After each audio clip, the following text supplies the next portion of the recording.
manifestaciones de la respuesta sistémica a la lesión. ¿Se acuerdan que en inicio hablamos de que una lesión, para que sea más, el estímulo lesión, ¿no? El estímulo lesión produce unos desechos o residuos de las células. Estos desechos o residuos de las células van a ser o se van a denominar patrones moleculares. Estos patrones moleculares van a través de una vía de transporte, van a entrar a la sangre o van a estimular al sistema nervioso central o directamente van a estimular la producción de hormonas en las glándulas que producen hormonas. ¿Cuáles son las glándulas? A ver, dime 5 glándulas que producen hormonas, las de requisitos. Pero en poca medida, ¿no? En poca medida los ovarios y la respuesta sistémica. ¿Otra?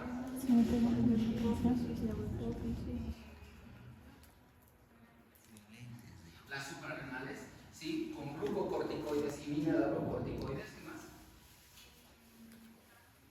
El páncreas con la mayor producción de glucagón, disminución de la producción de insulina y el péptido C más los que son las enzimas de digestión. ¿Otra? La hipófisis, ¿sí? La adenohipófisis va a producir todas sus hormonas. Y la neurohipófisis va a secretar vasopresina para qué? Para potenciar esta respuesta. ¿Qué más? Van 4. ¿Qué? La glándula pineal es una glándula, esa es con trampa, porque esa es una glándula que funciona, dicen, para regular el ciclo circadiano, pero no hay una función hormonal así secretora, no hay una sustancia que nosotros digamos que la glándula pineal produce tal cosa. Entonces, todas estas, ¿no?, señales van a estar en la sangre y van a hacer que el sistema nervioso central más el periférico más las hormonas estimulen receptores tipo TOL. ¿Qué hemos dicho que son los receptores tipo TOL? ¿Alguien que haya venido la clase pasada? Son receptores de transmembrana. Receptores de transmembrana que se encuentran en todas las células. Pero funcionalmente vamos a agarrar de que las células blancas son estimuladas por los patrones moleculares. Y estas células blancas, ¿no? Estas células blancas van a producir ¿qué? Mediadores, que nosotros les vamos a llamar interleucinas, 1, 2, 3, 4, hasta 25 creo que hay ahora. Enzimas de la inflamación y estas células, por ejemplo los linfocitos, los macrófagos, y hablando de macrófagos, ¿se acuerdan que tenía que yo revisar si existe el término de células de polvo? Sí existe, pero no es adecuado. Porque pues técnicamente se denominan macrófagos alveolares. No tienen nombre propio, pero se identifican porque estas células blancas que están en el pulmón parecen como si tuviesen vidrio despulido, ¿no? Y entonces por eso se denominan células de polvo. Pero no está oficialmente aceptado. ¿Okay? Como el nombre propio, por ejemplo, de células de Kupffer, que son macrófagos del hígado, ¿no? Entonces, en este caso, como que una semejanza. Volviendo a lo nuestro, estas células, ¿no? Estas células van a liberar sustancias ya formadas. Por ejemplo, los macrófagos, que son monocitos transformados, ya tienen dentro sus citosol pequeñas vesículas que contienen interleucinas. Y estas interleucinas no se producen, se liberan inmediatamente. ¿Okay? Eso acelera la respuesta inflamatoria. Y estos mediadores, ¿no?, van a ser un producto proinflamatorio o antiinflamatorio. Cada uno de estos, por ejemplo, los proinflamatorios van a producir ¿qué? Estímulo nervioso central, estímulo hormonal,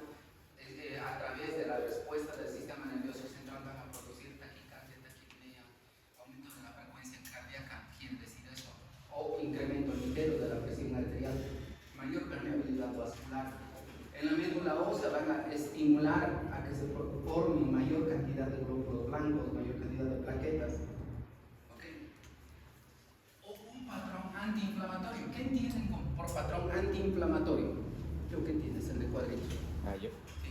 Antiinflamatorio. Que va a haber procesos que van a evitar que se produzca una inflamación. Sí, correcto, ¿no? Disminuir, no evitar.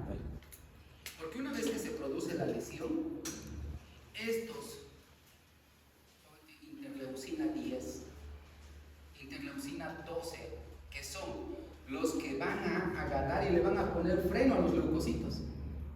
Van a decir, oye, ¿sabes qué? Estás liberando muchos mediadores, entonces frena.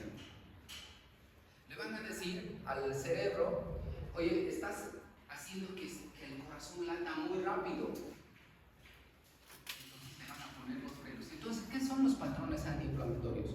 Son respuestas, moléculas que estimulan respuestas negativas a los proinflamatorios. ¿Y estos qué son? ¿Qué son las interleucinas para todos? ¿Qué son? ¿Alguien sabe? ¿Qué? Son citocinas, pero ¿qué son? ¿Cómo se definirían? Son moléculas, ¿sí? Pero formadas por aminoácidos. Y si son formadas por aminoácidos, ¿qué son? Proteínas. Proteínas. Entonces, tengan en mente que cuando nosotros, ¿no?, decir interleucinas, nosotros nos estamos refiriendo a una proteína con un efecto esperado.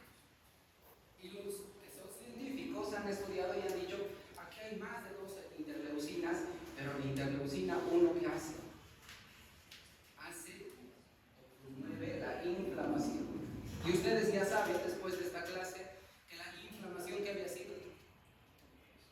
una serie de respuestas, ¿no?, por diferentes órganos. ¿Para qué? Para controlar la lesión. El antiinflamatorio tiene el efecto contrario. ¿Se acuerdan que en la clase anterior dijimos que la inflamación es como una carrera de coches, ¿no?, en que la inflamación es al acelerador y los antiinflamatorios, ¿que son? El freno. Entonces, ¿para qué existen estos dos sistemas? Para lograr una homeostasis. ¿Okay?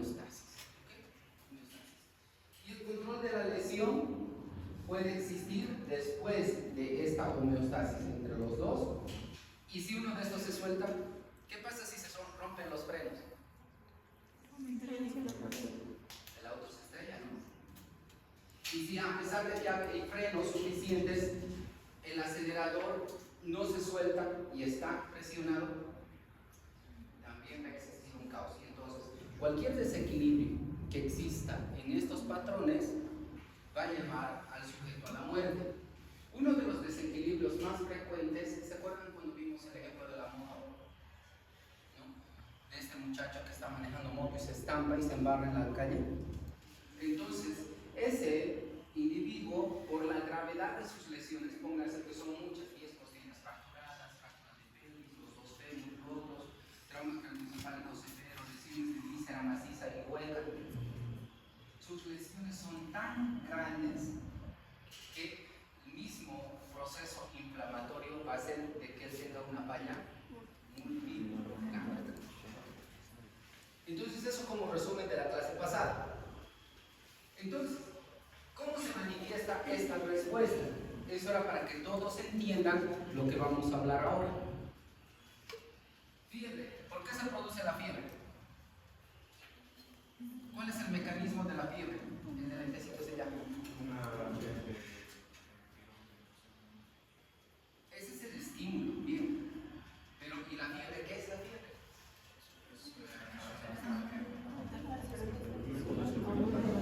Es un incremento en la temperatura, sí, pero ¿a qué se debe? A ver, uno, ¿usted? ¿Sí? Prácticamente por se cambia el umbral de la temperatura y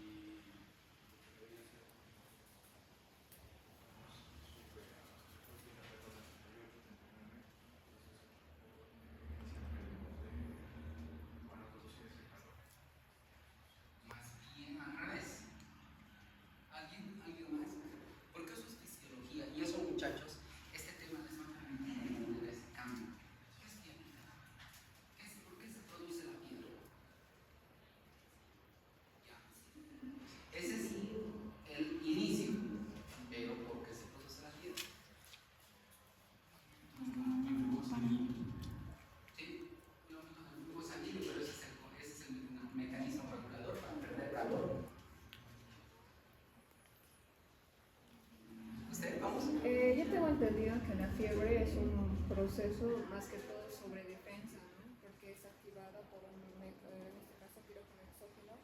Entonces el cuerpo entra en calor para poder, o sea, estas bacterias o virus que causan los exógenos, el cuerpo piensa que no va a vivir en una temperatura elevada, entonces empieza a subir para que el organismo no siga su proceso. Ajá. Sí, pero ¿qué es la fiebre? Yo lo clasificaría como una defensa. Claro, pero cuando ustedes tienen un fogón y quieren que tenga más fuego, ¿qué hacen? Le echan más leña, ¿no? Resulta que nosotros tenemos una temperatura basal. ¿A qué se debe esa temperatura basal? ¿A qué? Al metabolismo. Porque con la producción de energía, cada célula libera calor. Cuando se incrementa el metabolismo, sea por infección, o sea por traumatismo, o sea por cirugía, se liberan mediadores que incrementan el metabolismo. ¿Sí? ¿Cuáles son los mediadores?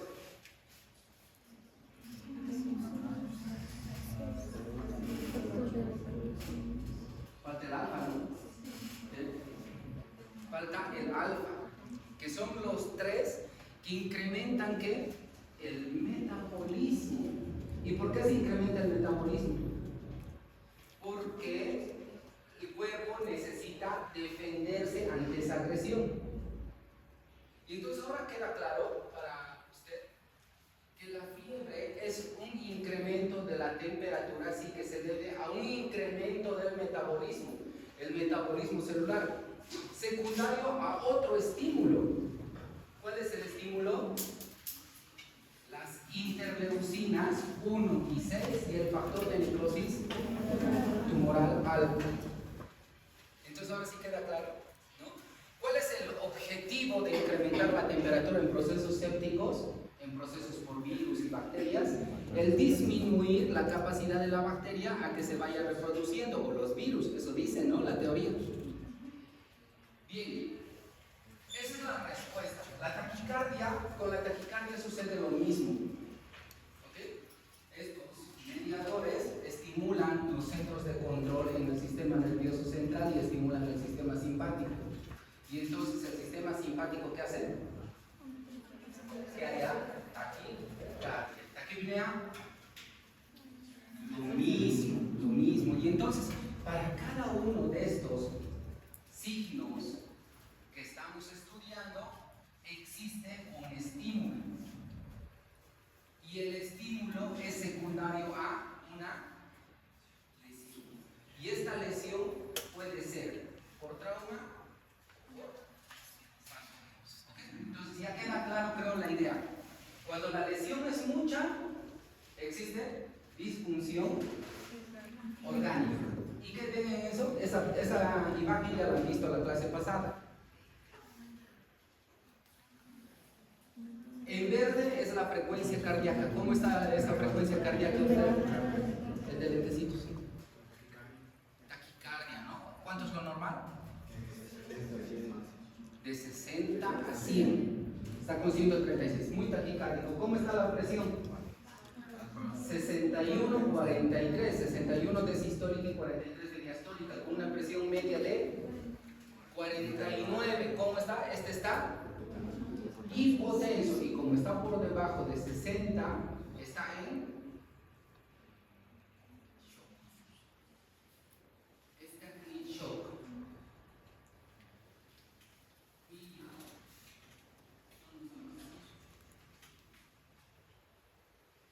Alteraciones de la respuesta sistémica a la lesión. A todos la edad avanzada nos va a llegar, ¿no? Y con la edad avanzada disminuye la respuesta sistémica a la lesión, sí. Inmunodeficiencia por las causas que gusten y manden. Quimioterapia, radioterapia, cáncer, infecciones que disminuyen nuestros sistemas inmunitarios o tratamientos con glucocorticoides por enfermedades antiinflamatorias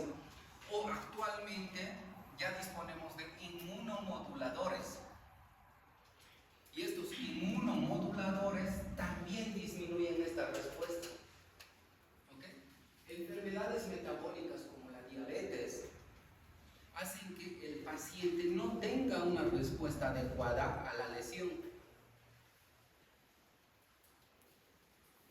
Entonces, ¿qué hacemos con estas personas? Desnutrición. Un paciente que está desnutrido tiene una respuesta adecuada a la lesión, pero no tiene la reserva suficiente como cualquiera de ustedes. Enfermedades crónicas, lupus eritematoso sistémico, diabetes, hipertensión arterial, cáncer, ¿no? Cáncer que ya son intratables. Si ustedes ven, personas de éxito, personas con mucho dinero, íconos del mundo, nadie se salva de esto. Entonces, ¿qué es lo que queda? Nosotros como médicos tenemos que promover patrones saludables de vida. Aliméntese bien, haga ejercicio regular, duerma de manera adecuada, cosa que ninguno de los médicos promueve. Pero lo promovemos. La regulación de la respuesta sistémica es lo que hemos dicho, ¿no? Incluso en las células existen tipos celulares, algunos se van a los proinflamatorios. ¿Ustedes conocen los linfocitos? ¿Sí? ¿Los linfocitos qué son? Células blancas, ¿no? De defensa. Y en el caso de los CD4 son células cooperadoras, ¿no? ¿O son citotóxicos? No, son cooperadoras. Entonces estos linfocitos CD4 también hay dos patrones, unos que se hacen denominar TH1 y otros que se hacen denominar TH2 y otros que se hacen denominar TH17. Son como que nomenclaturas nomás. Y entonces, esos linfocitos, dice, se han identificado los CD4 TH1 más el TH17 como productores de sustancias inflamatorias, proinflamatorias. Y los linfocitos CD4 TH2 se han identificado como células de producción de sustancias antiinflamatorias. Entonces, es el continuo, ¿no? Tira y afloja de la respuesta a la lesión que existe incluso a nivel celular, no solo a nivel molecular. La interleucina 4 y 10 son inhibidores conocidos de la respuesta TH1. O sea, van a ir a frenar a los linfocitos. El interferón lambda es un inhibidor conocido de la respuesta de TH2. Entonces, al revés, el interferón lambda es inflamatorio. Es como una mezcolanza o un trabalenguas, pero que ustedes lo tienen que aprender, ¿no? Como yo, por ejemplo, para dirigirme, ¿cómo te llamas?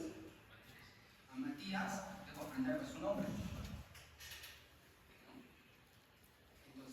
Siguiente que yo quiera dirigirme a él, le diré, Matías, ¿qué crees? Y ya me he aprendido su nombre. Lo mismo sucede con las nomenclaturas de algunas sustancias. Hay que aprender de memoria, eso es inevitable. Aunque no son citocinas, los glucocorticoides son estimulantes potentes de la respuesta TH2. Y entonces, ¿qué TH2 había sido? Por eso es que se produce la disminución de la inflamación. Porque los glucocorticoides,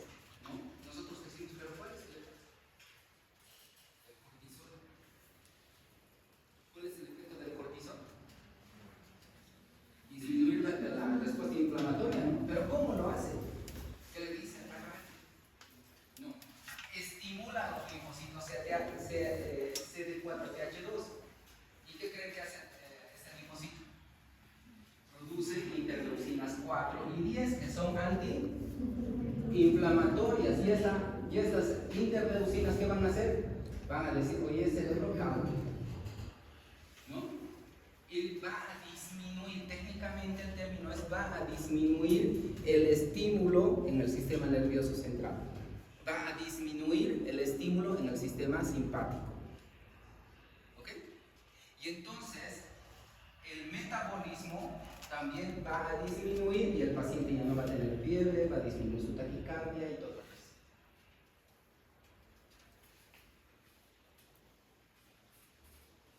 Este gráfico que está en el libro ejemplifica muy bien lo que estamos diciendo, pero necesitan echarle un poquito de leída, ¿no? Y ahí están identificados los TH1, ¿qué tipo de interleucinas produce? Los TH2, que son antiinflamatorios, 3, 4, 5, 6, 10, 13. Factor de necrosis tumoral alfa también como antiinflamatorio. Y en el libro dice que el alfa también es un proinflamatorio. ¿Ok? Inmunidad celular, inmunidad por anticuerpos. Mientras mayor sea la estimulación de los linfocitos TH2, más rápido vamos a llegar a la curación. Pero en inicio, todas las lesiones, todas en sí, estimulan los inflamatorios. Entonces, es el acelerador, ¿no?, para que avance el auto, y cuando cuando ya necesitemos, más bien esa es la palabra, necesitemos el freno, los antiinflamatorios. Pero ¿por qué tenemos que saber este tipo de temas si están viendo técnica quirúrgica? ¿No? ¿Por qué crees? Sí.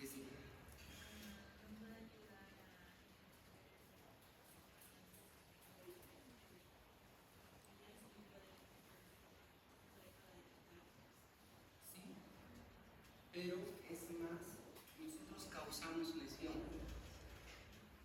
Como cirujanos, como médicos generales, ustedes van a causar lesión. Ejemplo, por lo que se pelean todos los internos, ¿no? Empiezan las suturas. Cada pasada de la aguja es o no un trauma. Cada sonda nasogástrica que ustedes pongan es o no un trauma, ¿no? Entonces, generamos lesión. Debemos saber que la falla en la respuesta sistémica a la lesión existe cuando la respuesta es descontrolada y produce disfunción multiorgánica. La gravedad de la lesión, lesiones muy severas, producen falla multiorgánica o respuestas inmunitarias descontroladas, ¿como qué?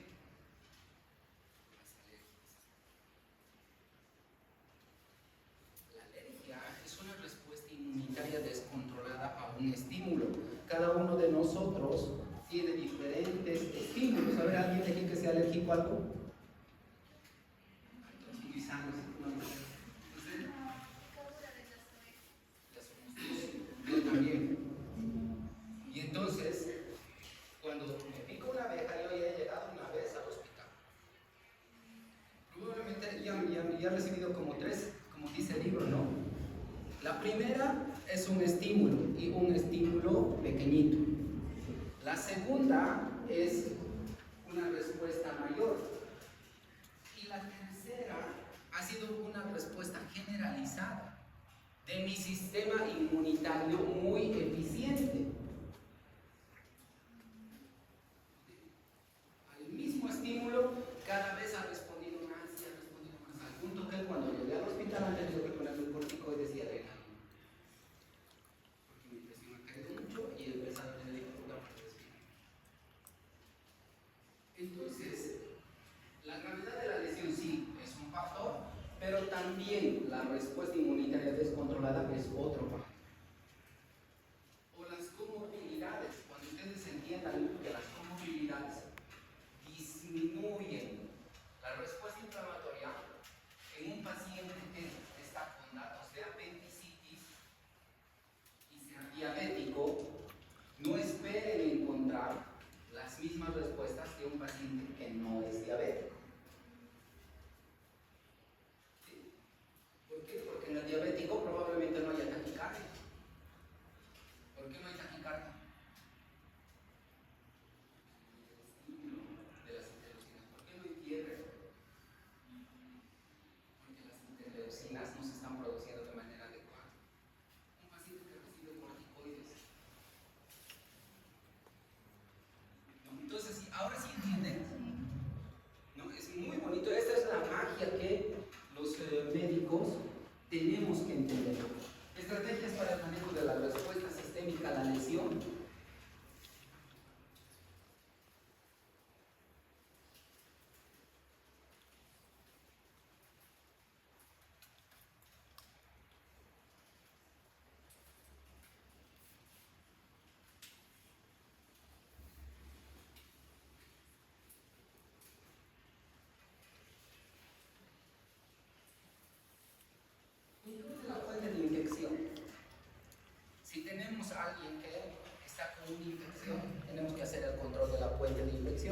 ¿Qué es eso? Es un paciente que está en un quirófano, ¿no? Todos los días lo van a ver. Este paciente le están poniendo una anestesia regional, ¿no? ¿Para qué? Para disminuir el riesgo.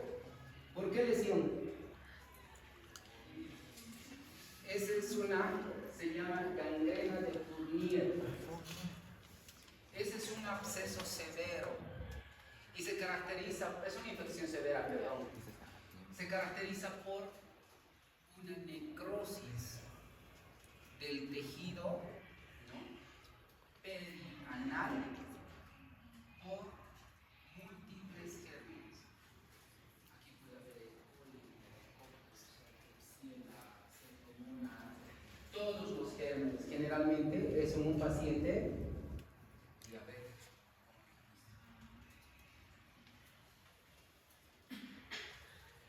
Miren por dentro, necrótico, necrosis. Los gérmenes están produciendo tanto daño celular, pero este paciente no tenía dolor en inicio, no tiene taquicardia, no tiene fiebre, pero está con una lesión severísima. Control de la fuente de infección. ¿Qué vamos a hacer? Vamos a causar más lesión. Vamos a debridar. Técnica quirúrgica, debridar. Quiere decir extirpar a través de una resección todo el tejido necrótico. Y nos vamos a apoyar ¿con qué? Con líquidos, soluciones, o en algún caso cuando la presión no pueda subir vamos a utilizar vasopresores. ¿Y qué son los vasopresores? Adrenalina, dobutamina, dopamina, que son medicamentos que van a hacer que suba la presión. Porque el estado de sepsis está atacando. Y entonces vamos a hacer nosotros, en vez de que el cuerpo solito se defienda, nosotros le vamos a dar lo necesario. Aquí tienes adrenalina, aquí tienes antibióticos, aquí tienes nutrición, aquí tienes antipiréticos, aquí tienes protectores gástricos, aquí tienes analgésicos. Y todo lo que debería producir el cuerpo, nosotros se lo vamos a dar como médicos. ¿Ok?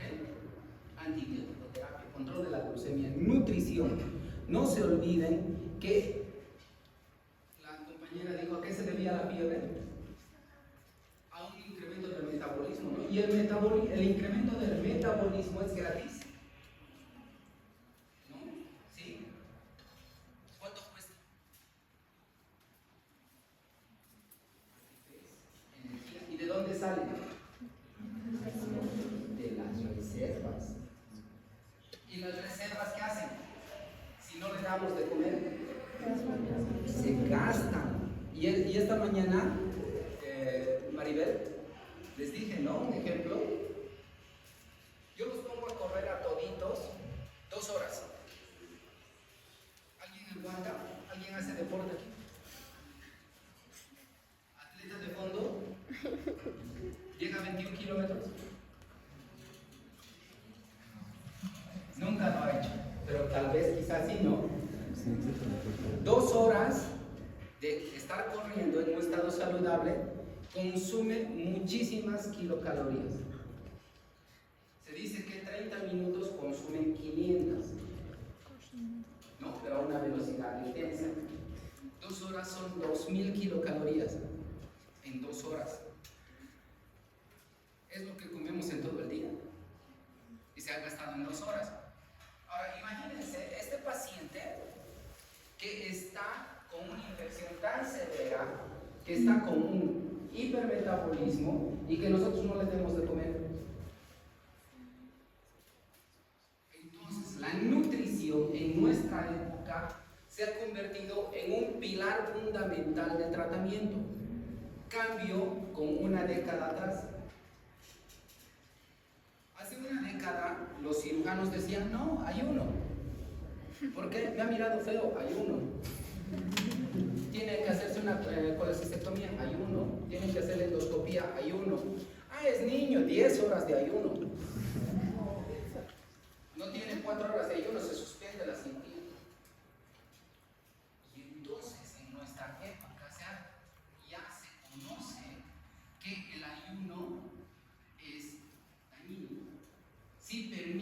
realizar los procedimientos de seguridad cuando está bien indicado. Pero en pacientes sépticos, el ponerlos en ayuno es un desastre. ¿Ok?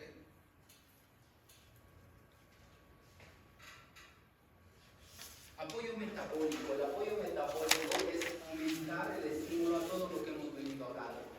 Es fundamental para el manejo del síndrome de respuesta inflamatoria sistémica y la sepsis, y se enfoca en optimizar la oxigenación, control de la glucemia, nutrición adecuada y un soporte hemodinámico en caso necesario. Entonces, este apoyo metabólico es fundamental. El apoyo metabólico, esto solo es para que ustedes tengan algo de conocimiento, no va a entrar en su examen, pero vayan conociéndolo. Existen fórmulas que nos permiten calcular cuánto de requerimiento tiene la compañera, cuánto de requerimiento tiene el compañero, porque si bien todos conocemos que debemos consumir hidratos de carbono, grasas y proteínas, no todos necesitamos lo mismo. Y entonces estas fórmulas nos permiten calcular para cada uno de ellos, y así debe ser. De acuerdo al peso, de acuerdo a la edad, de acuerdo a la talla, nosotros vemos qué requerimiento. Y además de esto, si ustedes ven, a la izquierda dice cirugía menor, cirugía mayor, trauma múltiple, trauma con trauma craneoencefálico. Cada uno de estos tiene diferente requerimiento metabólico o diferente requerimiento de apoyo metabólico. Consideraciones para este 2026. El enfoque debe ser personalizado. Yo no requiero lo mismo que Matías. Terapia debe ser guiada por objetivos. ¿Se acuerdan del paciente que la gangrena? Ese tiene un objetivo. Pero si yo opero de un paciente de una apendicitis, tiene diferente objetivo. Pero si es el neurocirujano el que está viendo una meningitis bacteriana, tiene diferente objetivo. O el gastroenterólogo que está viendo una infección por salmonela. O cualquier médico general que trata una faringitis. Tiene diferentes objetivos. Monitorizar la respuesta al tratamiento y se debe ajustar las estrategias según sea necesario. Nutrición temprana, no se les olvide. Hay todavía médicos que son un poquito antiguitos y que dicen, ¿no? Ay, el paciente aguanta 8, 9 días en ayuno y no le pasa nada. Sí, pues a ver, a él le pondremos 10 días también si quiere. Y hace un mes, no tiene su mes. Los del otro grupo no vino ninguno. Hace unas 3 semanas tuvimos un paciente que tenía 10 días de ayuno. Y el paciente estaba con una hemoglobina de 4, séptico, con una hemoglobina de 4, estaba con una acidosis metabólica, estaba con hipoalbuminemia, hipoproteinemia, un desequilibrio electrolítico, hipocalemia, hipocalcemia, y todo era carencial. En un hospital y me estaban viendo 6 médicos. Y entonces ustedes, después de esto, nutrición temprana. Si tienen vía enteral adecuada y no puede deglutir, sonda. Y a través de la sonda, pásenle nutrientes. Si no tiene vía enteral,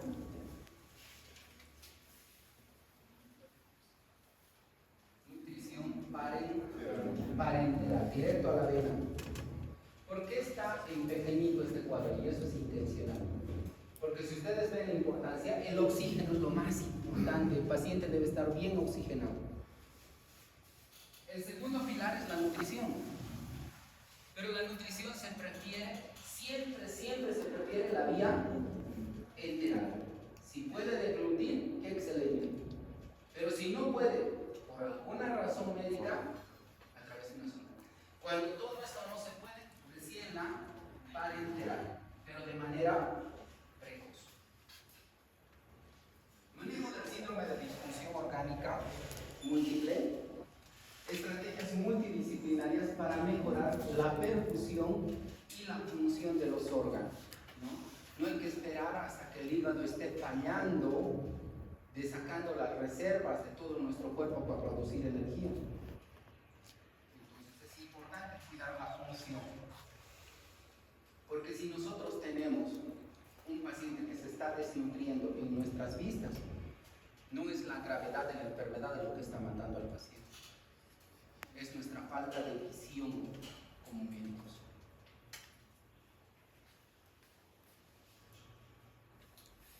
El resumen, ya se les he explicado hace un momento. Yo creo que es el esquema más pequeñito de respuesta inflamatoria sistémica, que es muy entendible. Y su bibliografía. Estudien mucho. Es un gusto otra vez estar aquí con ustedes. Y pues, como recomendaciones, dedíquense mucho. El estudiar de exámenes pasados no les va a ayudar a hacer